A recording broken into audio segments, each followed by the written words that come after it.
Comscore नुसार आता isakal.com आहे देशातील नंबर 1 ची मराठी न्यूज वेबसाईट। प्रत्येक अपडेटसाठी isakal.com ला नक्की भेट द्या।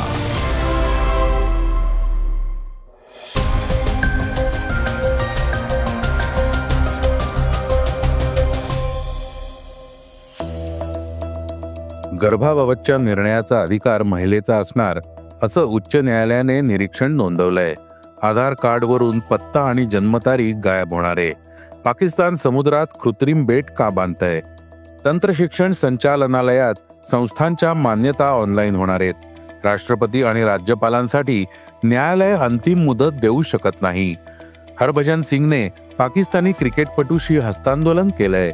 काजोल आणि ट्विंकल वादाच्या भोवऱ्यात सापडल्यात। या बातम्या आपण आजच्या पॉडकास्टमध्ये ऐकणार आहोत। नमस्कार, मी अनिरुद्ध गद्रे। आज 21 नोव्हेंबर, वार शुक्रवार।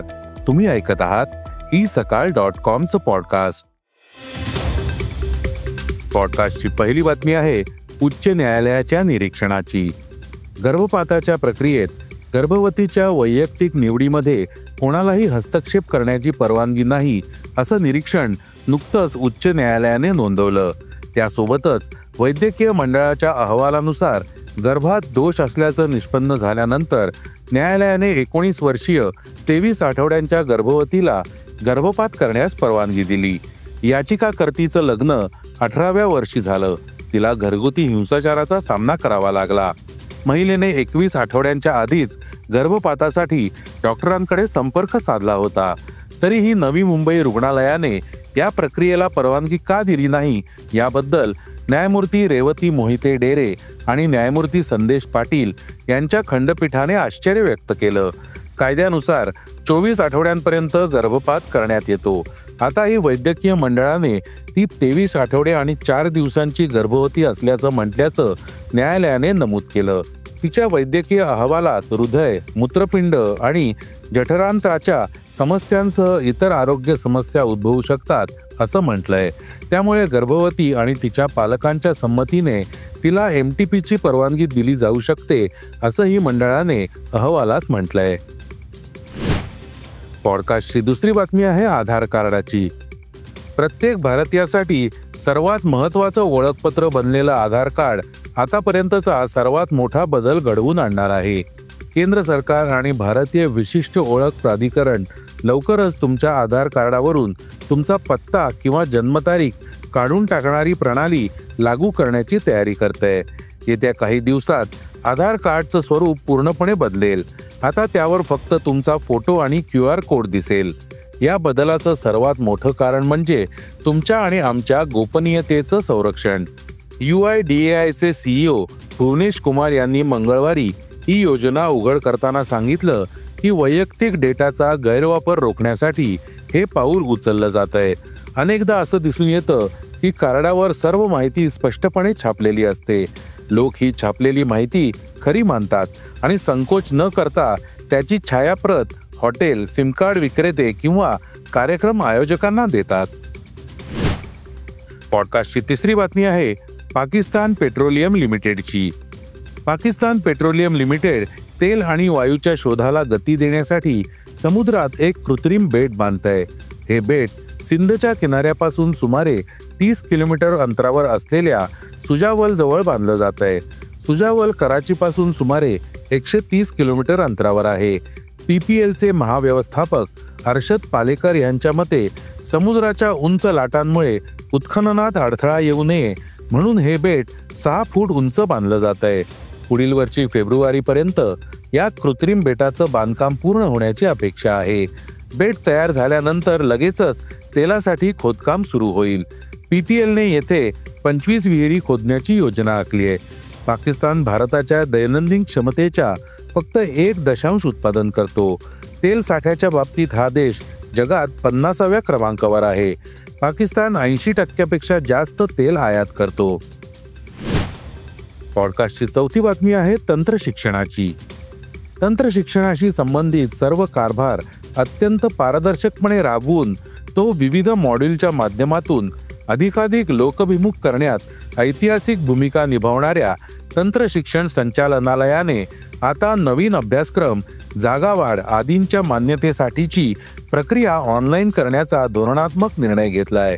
या निर्णयामुळे पहिल्यांदाच संस्थांना अंतिम मान्यतेसाठी आपल्या फायलींसाठी करावी लागणारी धावपळ कमी होणार आहे.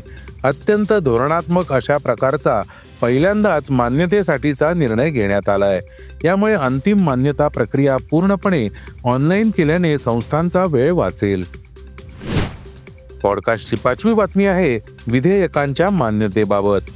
राष्ट्रपती आणि राज्यपालांना विधेयकांना मान्यता देण्यासाठी अंतिम मुदत निश्चित करण्याबाबत सर्वोच्च न्यायालयाने आपला निर्णय दिला. सरन्यायाधीशांच्या अध्यक्षतेखालील 5 न्यायाधीशांच्या घटनापीठाने म्हटलं की राज्यपालांना वाजवी कालावधीत निर्णय घेण्यास सांगण्याशिवाय त्यांच्यावर कोणतीही कालमर्यादा लादता येणार नाही.